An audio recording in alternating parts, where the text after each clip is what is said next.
మీరు గుజరాత్లో ఉన్నారు. మార్నింగ్ 7 AM అవుతుంది. అదే టైంలో అరుణాచల్ ప్రదేశ్లో ఆల్మోస్ట్ 9 AM లాగా లైటింగ్ ఉంటుంది. షాక్ అయ్యారా? సేమ్ కంట్రీ, సేమ్ టైం, కానీ సన్లైట్లో మాత్రం చాలా డిఫరెన్స్ ఉంటుంది. సో క్వశ్చన్ ఏంటంటే, ఇండియాలో అఫీషియల్గా ఒకటే టైం జోన్ ఉంది, కానీ అన్అఫీషియల్గా 2 టైం జోన్స్ నడుస్తున్నాయి.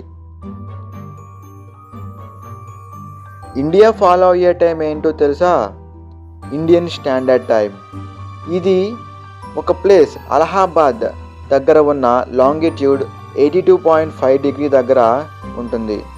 అంటే ఇండియా మొత్తం ఒకటే టైం ఫాలో అవ్వాలి అని డిసైడ్ చేశారు.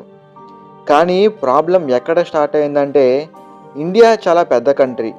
ఈస్ట్ నుంచి వెస్ట్ వరకు ఆల్మోస్ట్ 2 గంటల తేడాతో సన్లైట్ ఉంటుంది.